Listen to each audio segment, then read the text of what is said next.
भवतु सहनौ भुनक्तु सह वीर्यं करवावहै तेजस्विनावधीतमस्तु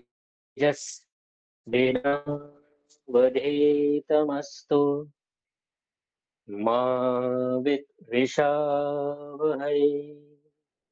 ओम शांति शांति शांति। सत्यार्थ प्रकाश की कक्षा में आप सभी का हार्दिक स्वागत, अभिनंदन। सत्यार्थ प्रकाश में एकादश समोल्लास के ऊपर विचार चल रहा है हमारा। एकादश समोल्लास का जो मुख्य विषय है वो है खंडन मंडन विषय। खंडन वेद विरुद्ध विचारों का किया जा रहा है और मंडन वेद के अनुकूल विचारों का हो रहा है मंडन। खंडन का मतलब होता है निषेध, त्याग कर देना, और मंडन का मतलब होता है ग्रहण कर लेना, उस चीज को अपने जीवन में उतार लेना या स्वीकार कर लेना। खंडन हमेशा किया जाता है असत्य का, अधर्म का, अन्याय का, और मंडन यानी विधान जो किया जाता है वो सत्य का, न्याय का और धर्म का। सत्य, न्याय और धर्म, इन तीनों का जो है विधान किया जाता है। इन तीनों का हमें पालन करना होता है। तो इस प्रसंग में कुछ बातें हुई, शरीर को लेकर के, आत्मा को लेकर के, परमात्मा को लेकर के। आत्मा और परमात्मा, इन दोनों के विषय में संसार में जो भ्रांतियां हैं, इन दोनों के विषय में जो गलतफहमी है संसार में, उसका भी यहाँ पर समाधान किया गया। जो लोग ब्रह्म को जीव और जीव को ब्रह्म मानते हैं, और जो लोग दोनों को ही एक मान करके या दोनों में से किसी एक को मान करके चलते हैं, वो दोनों ही विचारधारा वाले जो लोग हैं, वेद के विरुद्ध होने के कारण खंडनीय हैं, खंडन करने योग्य हैं।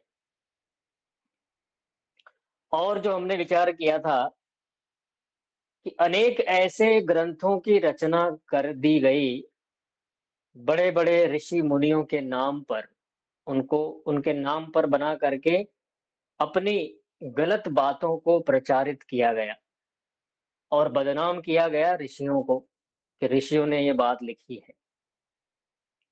तो जो स्वार्थी समाज के अंदर जो स्वार्थी लोग हैं, जो छली कपटी हैं, जो झूठ के रास्ते पे चलने वाले हैं लोग, उन्होंने अपनी दुकान चलाने के लिए क्या कर दिया, व्यास आदि ऋषि जो कि सत्यवादी थे, धर्माचार्य थे, विद्वान थे, उनके नाम पर अपनी बातें समाज के अंदर प्रचारित कर दी अनेक ग्रंथों के नाम से। तो उसका भी खंडन किया गया और उसके लिए कहा कि एक राजा भोज जो थे, है ना, राजा ने क्या किया, उनको पता लगा कि अगर इस तरह से ऋषियों के नाम को जो बदनाम करे, ठीक है, तो उसको कठोर दंड देना चाहिए, दिया जाए उसको, ताकि वो व्यक्ति इस प्रकार से फिर से ऋषियों का नाम बदनाम न कर सके। ठीक है। तो राजा भोज के अंदर कुछ कुछ वेदों के अच्छे संस्कार थे, है ना, इसलिए उन्होंने इस प्रकार के कठोर कानून बनाए, कोई भी व्यक्ति इस तरह से गलत बातों का प्रचार प्रसार न कर सके। देखिए, एक बात है, सांख्य दर्शन में एक सूत्र आता है महर्षि कपिल मुनि के द्वारा, कि जब समाज के अंदर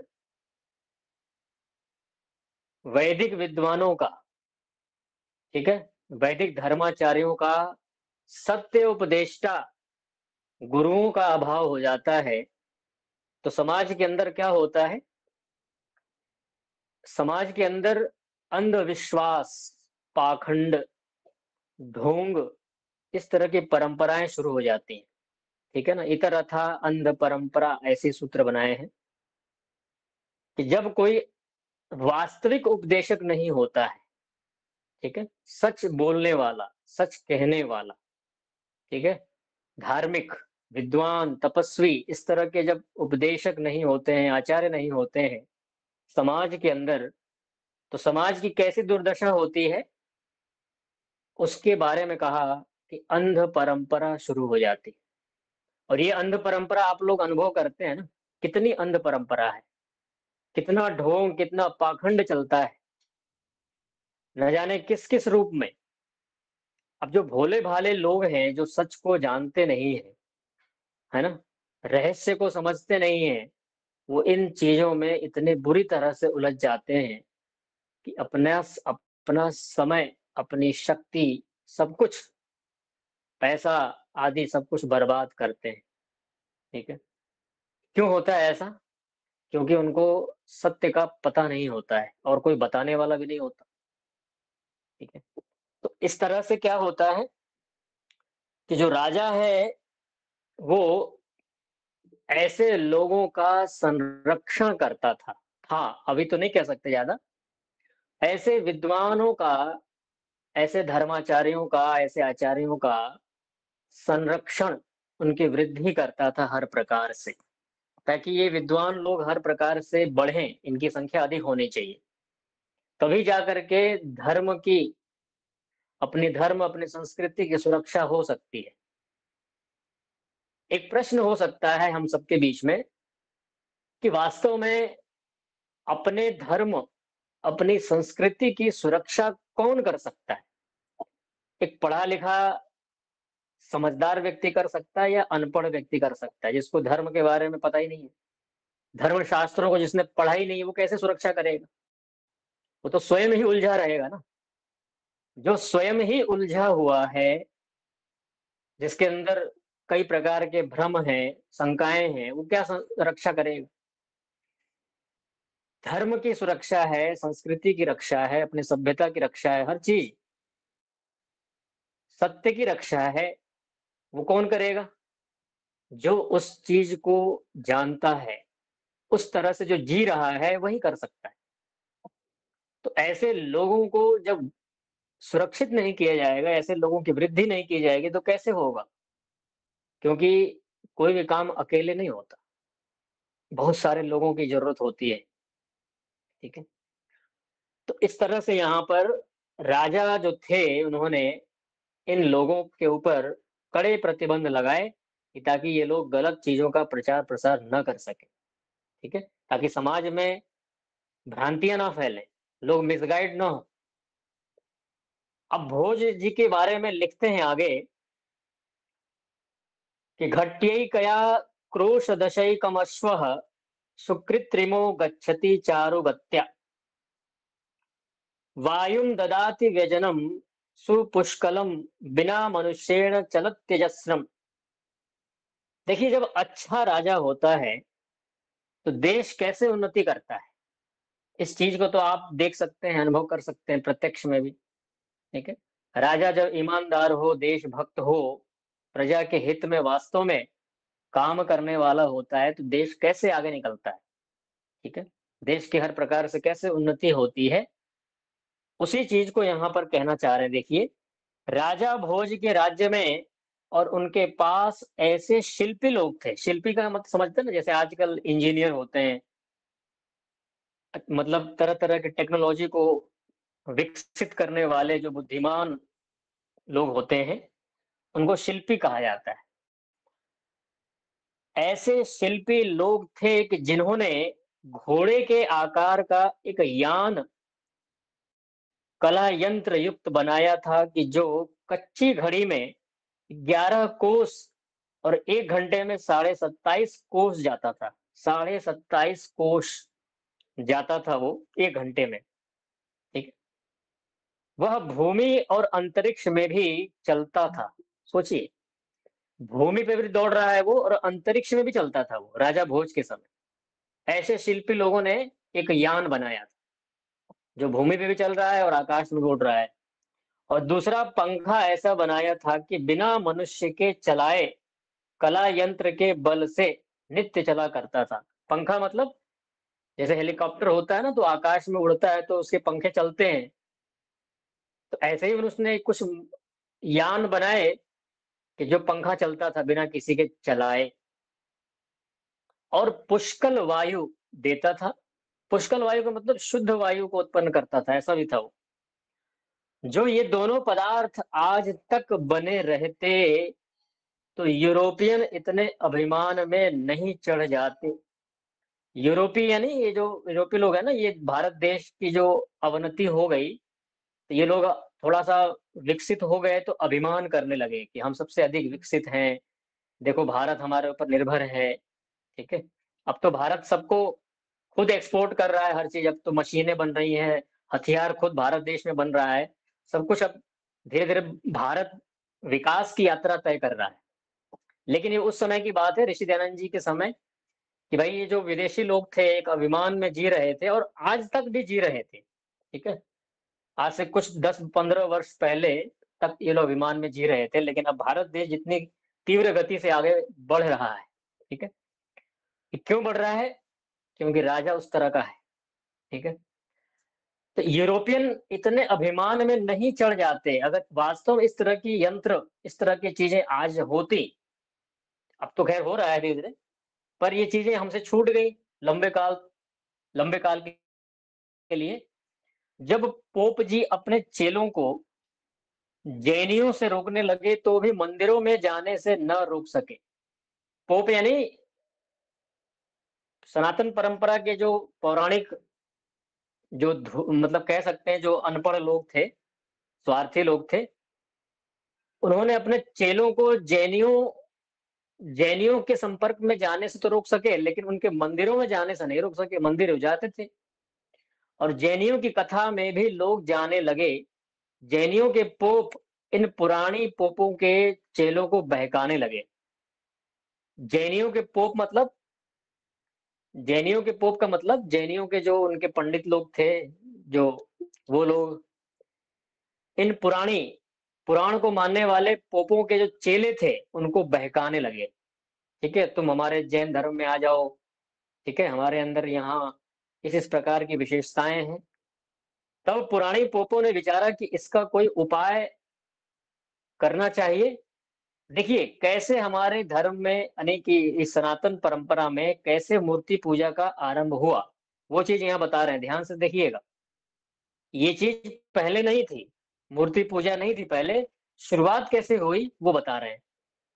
तब पुरानी यानी पौराणिक जगत के विद्वानों ने, पंडितों ने, जो कि वेद आदि शास्त्रों को ठीक से पढ़े नहीं समझे नहीं, उन्होंने सोचा कि इसका कोई उपाय करना चाहिए। किसका उपाय करना चाहिए? किसका उपाय करना चाहिए कि भाई ये जो हमारे सनातनी है ये कहीं जैनी न बन जाए। ठीक है। तो इन्होंने उपाय क्या सोचा कि अगर हम कुछ उपाय नहीं करेंगे तो हमारे जितने भी चेले हैं, हमारे जितने भी सनातनी लोग हैं, वो सब जैन बन जाएंगे।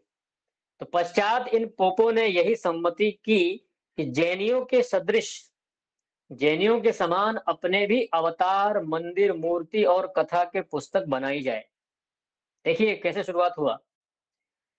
जैनियों के जैसे मंदिर थे, ठीक है, तो उनके समान ये भी नकल करने लगे कि अगर उनके समान हम भी बना लेंगे तो हमारे जो लोग हैं उनके पास नहीं जाएंगे, हमारे यहाँ ही रह जाएंगे। ठीक है। तो उन्होंने अवतार, मंदिर, मूर्ति, अवतारवाद शुरू हुआ वहीं से। फिर मंदिर, मंदिरों का निर्माण इस तरह से जिसमें मूर्ति पूजा, मूर्तियों की पूजा होने लगी। और कथाओं के पुस्तक बनाने शुरू कर दिए कि चलो, एक कहावत है ना, 100 पे सवा शेर। तू अगर इतना ज्यादा है तो हम तेरे से बहुत आगे हैं, हम भी देखो कैसे कैसे करते हैं काम। इन लोगों ने जैनियों के 24 तीर्थंकरों के सदरे, जैनियों के आपको पता होगा, जैनी लोग जो होते हैं ना, उनके 24 तीर्थंकर होते हैं। तीर्थंकर का मतलब उनके अपने जो इष्ट देव हैं, 24 माने जाते हैं। 24 तीर्थंकरों के सदृश 24 अवतार घोषित कर दिए यहाँ के हमारे सनातनी पंडितों ने। 24 अवतार मंदिर और मूर्तियां बनाने लगे, और जैसे जैनियों के आदि पुराण और उत्तर पुराण आदि है, वैसे 18 पुराणों की रचना कर डाली। सोचिए कैसे अंध परंपरा शुरू होती है। अभी मैंने भूमिका में बताई ना आपको कि जब वास्तव में सत्य को जानने वाले लोग नहीं होते, उस प्रकार का मुखिया अगर नहीं है, उस प्रकार का नेता नहीं है हमारे पास, तो जो सामान्य लोग हैं वो क्या करते हैं? सामान्य लोग तो उसी गलत चीज को फॉलो करते हैं, फिर उसको सत्य मान करके ग्रहण कर लेते हैं। तो 18 पुराणों की रचना कर दी। राजा भोज के 150 वर्ष के पश्चात वैष्णव मत का आरंभ हुआ। वैष्णव मत राजा भोज के 150 वर्ष के पश्चात वैष्णव मत का आरंभ हुआ। एक शठकोप नामक कंजर कुल में उत्पन्न हुआ। शठकोप, उससे थोड़ा सा चला, यानी उसने थोड़ा सा उसका प्रचार प्रसार किया। उसके पश्चात मुनि वाहन भंगी, भंगी कुलोत्पन्न, किसी भंगी चमार के घर में उत्पन्न होगा मुनि वाहन नाम का व्यक्ति। और तीसरा यावनाचार्य, यमन कुल में उत्पन्न हुआ, कोई आचार्य कहला रहा था वो। तत्पश्चात ब्राह्मण कुलज, ब्राह्मण कुल में उत्पन्न चौथा रामानुज हुआ। रामानुज का नाम आपने सुना होगा। ब्राह्मण कुल में उत्पन्न चौथा रामानुज हुआ, और उन्होंने अपना मत फैलाया, अपने मत का प्रचार प्रसार किया। शैवों ने शिव पुराण आदि की परंपरा चलाई, शैवों ने। और शाक्तों ने देवी भागवत का प्रसंग चलाया। और वैष्णवों ने विष्णु पुराण आदि बनाए। देखिए इसको अंडरलाइन कर लीजिए। शैवों ने शिव पुराण की परंपरा चलाई, और शाक्तों ने देवी भागवत की परंपरा चलाई, और वैष्णवों ने विष्णु पुराण की परंपरा चलाई। उनमें अपना नाम इसलिए नहीं रखा कि हमारे नाम से बनेंगे तो कोई प्रमाण नहीं करेगा। समझ रहे हैं आप? अपना नाम क्यों नहीं लिखा? क्योंकि उनको पता था कि जो बातें यहाँ लिखी जा रही हैं सब ऐसी हैं, उटपटांग, गलत सलत बातें हैं। अब देखिए आप शायद पढ़ेंगे, उसमें किसमें आता है, ये विष्णु पुराण में आता है, किसमें आता है ये, कि वो विष्णु भगवान, है ना, सुअर का रूप धारण करके अपने सूंड के ऊपर पृथ्वी को उठा लिया और समुद्र में जाके छिपा दिया। जैसा कि पुराणों में दिखाया जाता है, टीवी में भी दिखाया जाता है इसी चीज को। अब बताइए, पृथ्वी को सूंड पे उठा लिया और जा करके समुद्र में छिपा दिया पृथ्वी को। ये बताओ कि जिस समुद्र में पृथ्वी को छिपाया वो समुद्र कहाँ पर था? समुद्र तो पृथ्वी पर ही होता है ना। और कह रहे हो कि पृथ्वी को उठा करके समुद्र में छिपा दिया, तो कौन सा समुद्र था वो, कहाँ छिपा है? और कौन सा ऐसा व्यक्ति है जो अपने सूंड के ऊपर पृथ्वी को उठा ले? कोई फुटबॉल थोड़ी है पृथ्वी। इस तरह की गपोड़े, गपोड़ा का मतलब समझते हैं आप? वेद विरुद्ध अवैज्ञानिक बातें, ठीक है, अतार्किक बातें, इस तरह की चीजें दिखाई जाती हैं, पढ़ाई जाती हैं। इसका कोई प्रमाण नहीं करेगा। उसको पता है कि अगर हम अपनी बातें अपने नाम से लिखेंगे तो कोई नहीं मानेगा, इसलिए ऋषियों के नाम पे लिखो। इसलिए व्यास आदि ऋषि मुनियों के नाम धर के पुराण बनाए गए। नाम भी इनका वास्तव में नवीन रखना चाहिए था, परंतु जैसे कोई दरिद्र अपने बेटे का नाम महाराजा धीराज और आधुनिक पदार्थ का नाम सनातन रख दे, तो क्या आश्चर्य है। इन्होंने जो कुछ भी बनाया, जो कुछ भी रचा, ठीक है, तो कुछ इस प्रकार के नाम रखने चाहिए थे, नवीन, मतलब नए तरह का, कि भाई कुछ हम नया बना रहे हैं देखो। लेकिन उन्होंने नाम कैसा रख दिया? सनातन परंपरा का अनुसरण करने वाले पुराने नाम रख दिए। तो जैसे कोई दरिद्र है, अपने बेटे का नाम रख दे महाराज, तो महाराज नाम रखने से महाराज हो जाएगा वो? सनातन नाम रख दे। अब इनके पास के जैसे झगड़े हैं, आपस के जैसे झगड़े हैं, वैसे ही पुराणों में भी धरे हैं। इनमें आपस में जो लड़ाई झगड़े हैं, इनमें आपस में जो टकराव है, तो वही चीज तो लिखेगा ना उसमें। कुरान आप पढ़ोगे, हम्म, कुरान आप पढ़ेंगे तो कुरान में क्या लिखा होता है कि देखो, अगर तुम जिहाद करोगे, हैं? इनको जो काफ़िर हैं, इस्लाम को नहीं मानने वाले जो काफ़िर हिंदू हैं, चाहे सिख हो, ईसाई हो, कोई भी हो, अगर तुम इनका गला काट कर हत्या करोगे, मारोगे, तो तुमको क्या-क्या मिलेगा? सब वहाँ लिखा हुआ है। हूरें मिलेंगी 72, 1 नहीं, 2 नहीं, 72। शराब की नदियाँ मिलेंगी आपको, शहद की नदियाँ होंगी। अब सोचिए, ऐसी बातों को लिखने वाला किस प्रकार का व्यक्ति होगा? एक तो जंगली होगा वो, उसको कभी जीवन में कभी उसने शहद नहीं देखा होगा, कभी फल नहीं देखे होंगे, कभी किसी मनुष्य को नहीं देखा होगा, तभी तो ऐसी कल्पना कर रहे हैं। तो इस तरह की जो चीज़ें होती हैं, आपस के जो अपनी जो अज्ञानता होती है, आपस में जो उनके वैर होते हैं, वही चीज़ की भर देते हैं वो ग्रंथ में, जो रचेगा। अब सब उसमें लिखा हुआ है, सब इतिहास की बातें हैं कि फलाने कोई मोहतरमा थी, उसका जन्म हुआ, तो उसके साथ उसके बच्चे हुए, फिर उन बच्चों ने आपस में झगड़े किए, फिर गला काट करके हत्या कर दी और हड़प ली जमीन जायदाद। पूरा का पूरा इनका वही सब कुछ भरा पड़ा है, एक दूसरे को मारो, काटो, राज करो। आखिर इस ग्रंथ को बनाने वाला कैसा रहा होगा व्यक्ति जिसने लिखा है इस बात? सोचिए, कितना कचरा भरा होगा उसके दिमाग में, तभी तो लिखेगा ना ऐसी बातें। शुद्ध मन वाला व्यक्ति, पवित्र मन वाला व्यक्ति ऐसी बात तो नहीं लिखेगा। यही चीज सबसे पहले सनातन धर्म में देखिए, स्वामी दयानंद सरस्वती जी की सबसे एक स्पष्टवादिता देखिए, मैं पहले भी आपको बोला था, फिर से बोलता हूँ, सुनिए ध्यान से। स्वामी दयानंद जी की जो स्पष्टवादिता है, उन्होंने क्या किया है कि खंडन मंडन का जो विषय शुरू करते हैं, वो सबसे पहले अपने घर का कचरा साफ कर रहे हैं। वो किसी ईसाई, किसी मुसलमान का खंडन बिल्कुल नहीं कर रहे हैं पहले। सबसे पहले खंडन उन्होंने किसका किया है? अपने घर का। अपने जो सनातनी हिंदू हैं, जो गलत चीज़ों को मानते हैं, वेद विरुद्ध चीज़ों को जो मानते हैं, जो उनकी मान्यताएँ दूषित हो गई हैं, उसका खंडन पहले किया। फिर जाकर के वो ईसाइयों का खंडन करते हैं, फिर मुसलमानों का करते हैं। उनमें जो गलत बातें, ठीक है? तो सबसे पहले इससे क्या शिक्षा मिलती है कि सबसे पहले हमें अपने अंदर झाँक करके देखना चाहिए कि हम कहाँ गड़बड़ हैं। तब हमें दूसरों का खंडन करना चाहिए। खुद अगर आप दोषयुक्त हैं, तो दूसरों को क्या सिखाएँगे आप? इसके लिए कहा कि जैसे उनके आपस के झगड़े हैं, वैसे ही पुराणों में भी उन्होंने लिख मारा है, ठीक है? देखो, देवी भागवत में लिखा है कि श्री नामा एक देवी, श्री नामा करके एक देवी स्त्री जो कि श्रीपुर की स्वामिनी लिखी है। श्रीपुर की कोई स्वामिनी है, उसी ने सब जगत को बनाया। अब देखिए, अब कोई देवी है, स्त्री श्रीपुर में रहती है और उसी ने सारे जगत को बनाया है और ब्रह्मा, विष्णु, महादेव को भी उसी ने रचा है। ये देखिए, ब्रह्मा, विष्णु, महेश को किसने उत्पन्न किया है? श्री नामा देवी नाम की जो स्त्री है, जो श्रीपुर में रहती है, उसने ब्रह्मा को भी उत्पन्न किया है, विष्णु को भी उत्पन्न किया है और शिव को भी उत्पन्न किया है।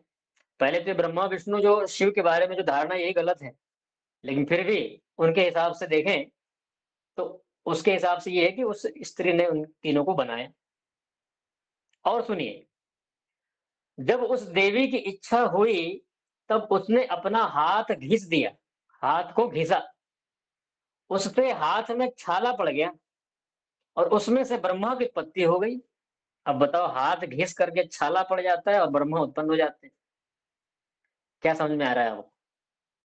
ये कैसी बातें हैं? सुन करके व्यक्ति हंसे, जो थोड़ी समझदारी रखता हो। उससे देवी ने कहा, देखिए, हाथ को घिसा और हाथ में पड़ गया छाला और उससे हो गए ब्रह्म की उत्पत्ति, ब्रह्मा की। और उस ब्रह्मा से उस देवी ने कहा कि तू मुझसे विवाह कर ले। अब बताइए, पहले तो वो उत्पन्न कर रही है वो, और फिर उससे कह रहे हैं कि तू मुझसे विवाह कर ले। यानी एक प्रकार से क्या हुआ कि माता बेटे से कह रही है कि तू मुझसे विवाह कर ले। बात तो यही हो रहा ना? क्या इस प्रकार की बातें वेदों में हो सकती हैं? ये सब बातें आई कहाँ से? ब्रह्मा ने कहा कि तू मेरी माता लगती है, मैं तुझसे विवाह नहीं कर सकता। चलो ब्रह्मा यहाँ थोड़ा सा सतर्क है, समझदार है, वो कह रहा है कि तू तो मेरी माता है, मैं तुझसे विवाह नहीं कर सकता।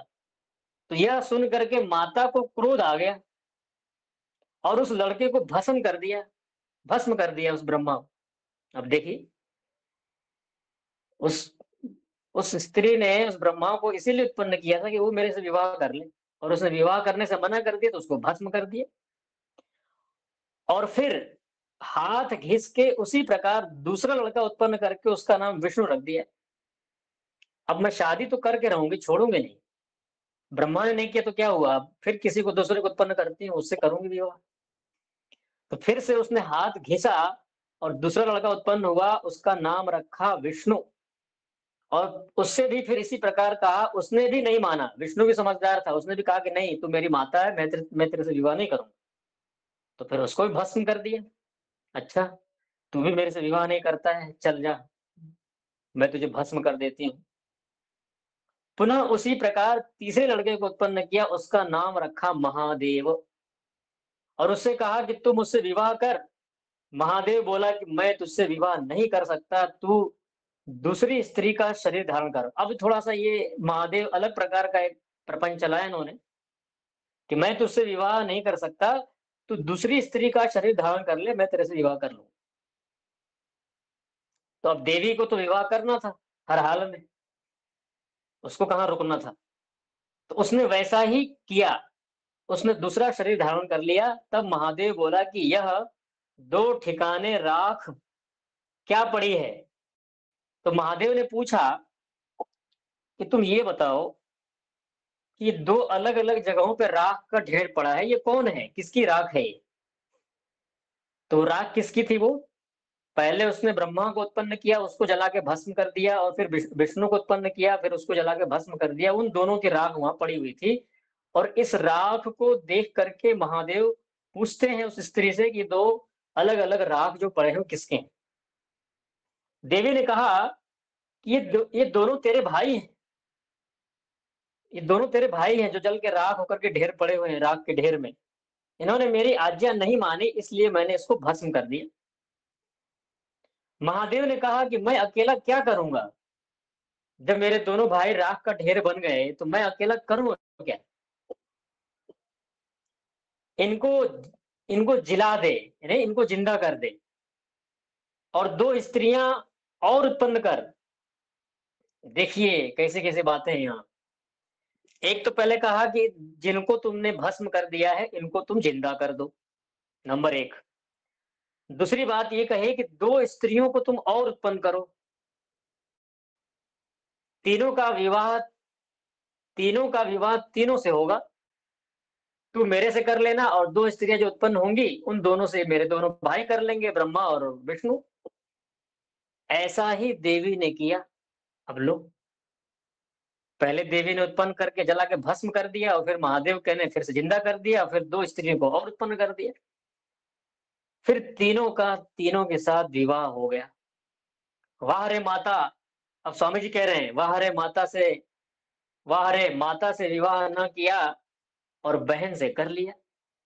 अब जो दो स्त्रियों को जो उसने एक्स्ट्रा उत्पन्न किया वो दोनों बहन लगेंगी ना उसके साथ। तो दो बहनों से विवाह हो गया उनका। तो माता से नहीं किया तो बहन से हो गया विवाह। अभी कैसे गपोड़े हैं बातें हैं, सुनिए आप, है ना। यही सब मिलेगा आपको, पढ़िए पुराणों को। बहन से कर लिया, क्या इसको उचित समझना चाहिए, स्वामी जी पूछ रहे हैं, क्या कभी उचित हो सकता है। पश्चात इंद्र आदि को उत्पन्न किया, ब्रह्मा विष्णु रुद्र और इंद्र, इनको पालकी को उठाने वाला कहार बनाया। पालकी होता है ना, वो उठाने वाले जो राजा लोग पहले अपनी रानियों को कहीं ले जाते थे, तो रानियां बैठती थी पालकी में, और कहार होते थे आगे पीछे चार, दो आगे दो पीछे, उनको उठा के ले जाते थे। ठीक है, इत्यादि गपोड़े लंबे चौड़े मनमाने लिखे हुए हैं। ये तो एक छोटा सा बिंदु मात्र यहाँ स्वामी जी ने लिखा है, ऐसी ऐसी बातें खूब भरी पड़ी है। ठीक है, कृष्ण के बारे में, है ना, राम के बारे में खूब है। कृष्ण कैसे थे, कृष्ण के बारे में खूब पढ़े। आप देखिए कृष्ण के बारे में जो अश्लील बातें हैं ना, वो तो अभी समाज में लेकर के कोई आता नहीं है, लेकिन अगर आपको पढ़ना है तो कृष्ण के बारे में अश्लील बातें इतनी भरी पड़ी हैं, पूछो मत। गोपियों के साथ रास रचाते थे, ये तो बस ऊपर-ऊपर की बातें हैं, और न जाने क्या-क्या करते थे वो। ये सब बातें लिखी हुई हैं। अब ऐसी बातें अगर कोई पढ़े कृष्ण के बारे में और जो सत्य को नहीं जानता है, वो क्या सोचेगा? कैसे थे ये कृष्ण? ये सब बदनाम करने के लिए ऐसी बातें लिखी, ठीक है? प्रेम रचाने वाला कृष्ण, गुरुकुल का पढ़ा हुआ व्यक्ति क्यों ऐसे फालतू कामों में उलझेगा वो? कृष्ण जी गुरुकुल में पढ़े थे ना, ऐसे फालतू कामों के लिए टाइम था उनके पास, किसी से प्रेम रचाएँगे वो। कोई उनसे पूछे कि उस देवी का शरीर और उस श्रीपुर का बनाने वाला और देवी के माता-पिता कौन थे? जिस देवी ने ब्रह्मा को, है ना? जिस देवी ने इस विष्णु को और महादेव को उत्पन्न किया, उस देवी को किसने उत्पन्न किया? उसके माता-पिता कौन थे? जो कहो कि देवी अनादि है, कोई अगर कहे कि देवी अनादि है, तो जो संयोगजन्य वस्तु है, संयोग से उत्पन्न होने वाली जो वस्तु है, वह अनादि कभी नहीं हो सकती। संयोग से है ना, क्योंकि आप उसको स्त्री मान रहे हो और स्त्री शरीर कैसा होता है?